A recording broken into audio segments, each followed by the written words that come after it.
blessings, whoever you are, wherever you are, whenever you are, as you are. Quick little articulation on the real world benefits of sadhana. Sadhana is a Sanskrit word used in the yogic tradition and culture. It is the path that the yogi takes for purifying the self through daily discipline and purification of the soul through purification of the body through what is called Hatha Yoga, Raja Yoga, Kriya Yoga. It's literally doing asana, posture, pranayama, breath work, kriya, mudra, mantra as a practice and a daily devotion to the divine, and asking that your physical material be utilized in the highest way possible for the highest benefit possible. It's kind of like not just two birds, one stone, but like every bird, one stone, or as few stones as you can. It's really the art of becoming as efficient as you can be in your electromagnetic system, your situation, your bone structure alignment, your real world, how you show up, posture, your actual physical health, your kind of pranic wellness, your blood pressure wellness. It's literally like the full scale of the ways in which you show up in life and experience yourself in life. This process tunes all of that which you are.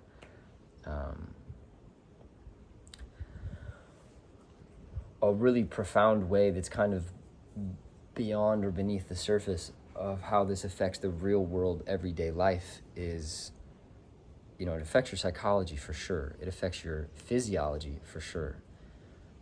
But if you talk about and think about the reality of what a habit is, and then apply that to, quirks and tics with your physical self, or basically uncontrollable, unconscious ways in which your body, mind expresses itself that may or may not be in full congruency with the nature of your truest, most refined essence, aka your crystalline self, your christened self. Your christened self, yogis call the Jiva Atma.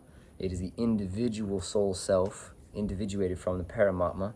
I see it as like individual server and cloud. Like store things on the cloud, and then you have your individual server that connects to that cloud. And that Jiva Atma, Paramatma connects to Brahma, which the Westerners all pretty much refer to as God. The Jiva Atma, Westerners refer to as Christ, but have unknowingly been tricked into mistaking one single human reference point as the Christ, as opposed to their bioluminescent actual baseline nature. Sidebar on that. But if you think about habits and patterns that the personality or the persona takes on,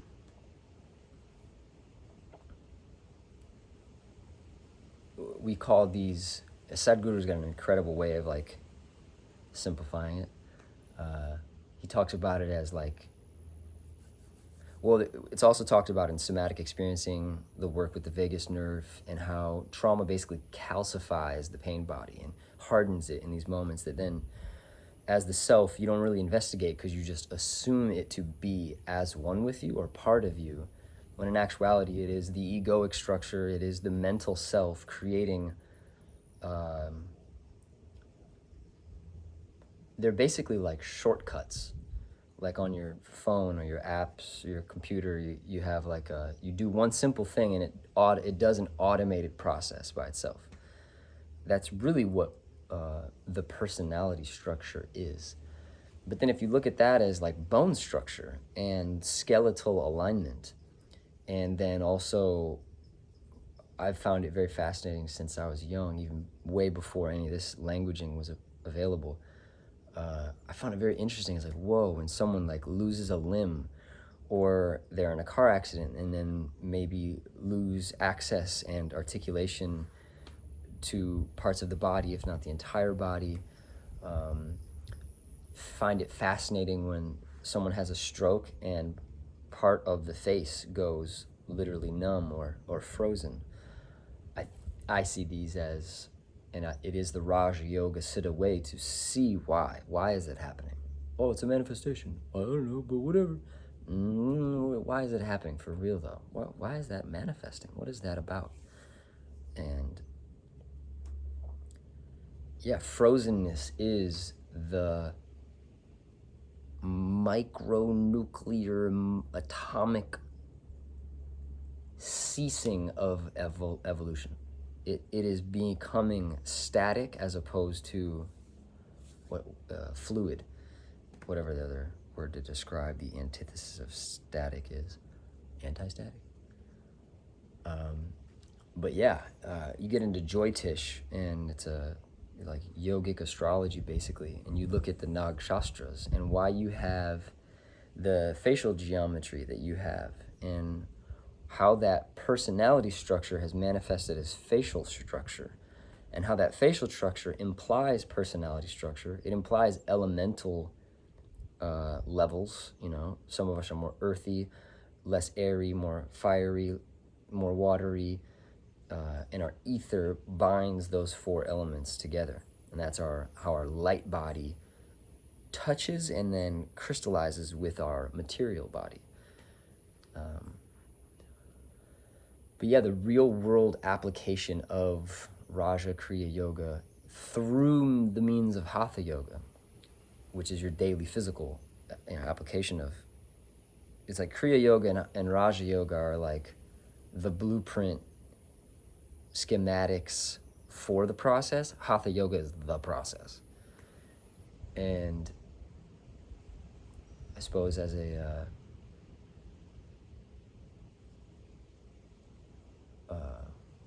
what's it called? A cue? Prompt. As a prompt, notice in the mirror how you feel about your own physical geometry. And then notice how your personality feels about that geometry.